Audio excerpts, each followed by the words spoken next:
In the future, the Hava gas explosion is about to occur.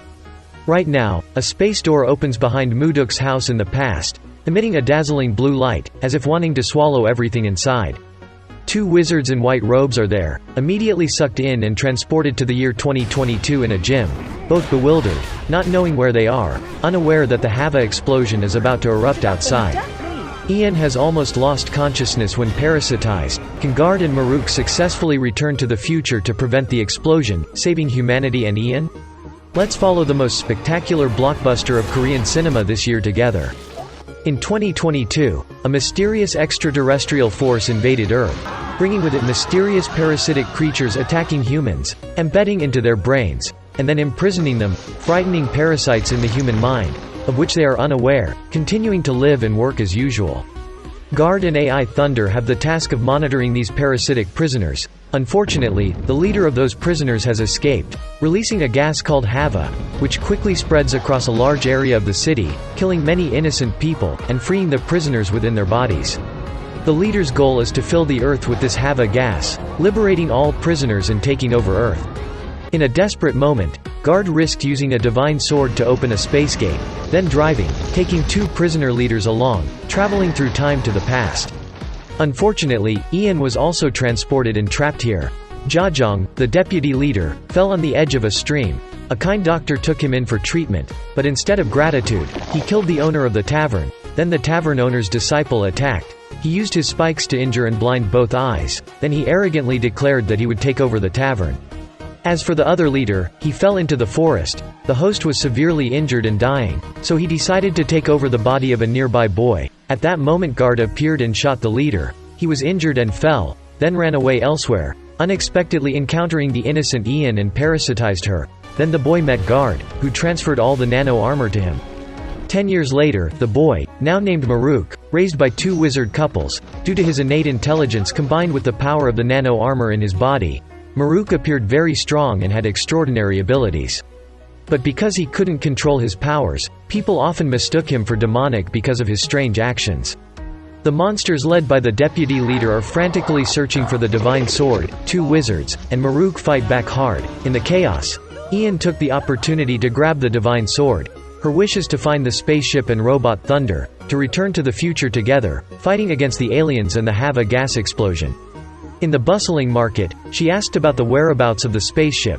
Unfortunately encountered bounty hunters. They recognized her and attacked to capture her, but Ian, now a true master, easily defended against their attacks. With just a few moves, she defeated them. At this time, the blind wizard Nong Pa was also wandering. He met and gently defeated the bounty hunters. They told him about the divine sword in Ian's possession, which reminded him of his painful past. He also wanted to take the divine sword to heal his eyes. Ian, on her way to find the spaceship, tired and rested. Just as she closed her eyes, the deputy leader Jajong attacked. He grabbed her neck, demanding her to hand over the divine sword. Luckily she had a gun and shot him twice in the stomach. Jajong, in pain, ran away. Ian was also continuously attacked by his followers. She dodged very difficultly and luckily managed to escape. Running to an abandoned temple, outside, the deputy leader's disciples also chased after her. Just then Nong Pa appeared. Although blind, he easily caught the arrows shot towards him. He used his powerful internal energy to defeat all the followers. His sharp senses helped him hear Ian's breathing hiding in the temple. He used his machete to strike powerfully inside. In a blink of an eye, he defeated Ian. She looked helpless and in pain watching Nong Pa take away the divine sword. Just then Maruk, wearing a cloak of invisibility, snatched the divine sword. Nong Pa was extremely angry, but being blind, he couldn't see Maruk. He only knew to randomly attack into the air.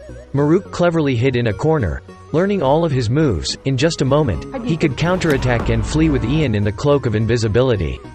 Switching scenes to the future in 2022, Ga-Yin is the descendant of the blind knight Na Pong. Despite being a woman, her abilities are extraordinary. Ga-Yin also witnesses the scene of the Hava gas flooding the city, claiming the lives of thousands of people. In the surveillance video captured by cameras, the three leaders of that army are still alive. Ga-Yin realizes that the prophecy of her ancestor has begun to come true, so she grabs her weapon and leaves the house. In the past, Ian has now learned that Maruk is the boy who saved her 10 years ago, so she embraces Maruk in gratitude, and the two gradually begin to develop feelings from there. Maruk recalls the scene of being attacked by the leader, so he decides to commit suicide to end it all. But Ian is determined to stop him, saying that there must be a way to save him from the monster. At this moment, Jajang and his followers have found a yacht. He orders them to bring the yacht back for research. Meanwhile, Ian and Maruk have also luckily found Thunder, but it seems to be inactive. Outside, Jajang's followers have arrived and kidnapped Maruk's uncle.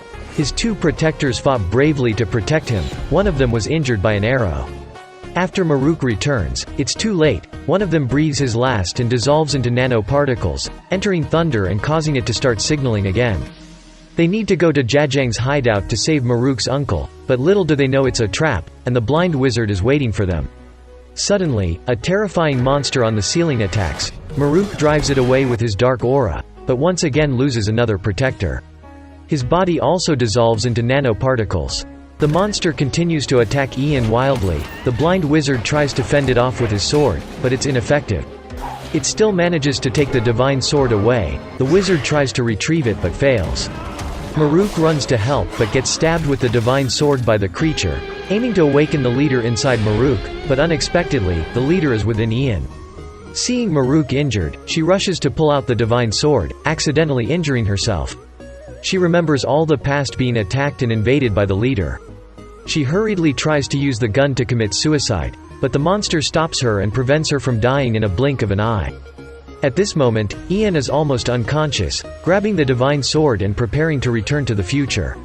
The bodies of the protectors have turned into nanoparticles that infiltrate Thunder and make it operational again, but Ian attacks them immediately. The blind wizard uses his weapons to attack Ian and Jajang, but is wounded in return. The two wizards seize the opportunity to steal the divine sword, but then a space gate appears and sucks them in. Ian and her allies quickly enter the gate. Cutting back to the future, the leader within Ian's body is satisfied, inhaling the Hava gas, and he orders all his followers to wake up. Meanwhile, the military on one side is preparing to advance inside. Guyan rushes in to stop them, explaining that there are monsters inside, but no one believes her. She is knocked unconscious and tied up in a vehicle. The special forces are still sent inside. They are shocked to see floating corpses, but before they can recover from the shock, they are suddenly attacked by the monsters inside. In a blink of an eye, they are all gone. The camera footage shows only the monsters. The two wizards with the divine sword are in the gym, being from the past, unaware of the present. Seeing the image of the monsters on the screen, they fiercely attack, at which point the police arrive, shooting electric guns to knock them unconscious and lock them in the vehicle with Guyan. While driving, the vehicle is suddenly attacked by a man who has been controlled. Guyan shoots him with a gun, but he is unaffected and continues to pursue them madly. It's only with great difficulty that all three manage to escape temporarily, but then the monster detects and attacks Guyan. The two wizards, frightened, run to a train car. Guyan lies in pain there but notices that Ian has also arrived and is preparing to board the train to get the divine sword. Returning to the past space, Guard has arrived with Robot Thunder to awaken Maruk, activating the nano armor on him. The armor has destructive power, but Maruk still seems unable to control it. The blind knight uses the divine sword to cut his hand, healing his eyes. Guard notices the time rift still there, so the two quickly call Thunder to return to the future. Farewelling the blind knight, they rush into the gate and arrive in the future in 2022, quickly heading to where the two wizards are holding the divine sword. The two wizards are struggling in the train car when Ian approaches, attacking them relentlessly.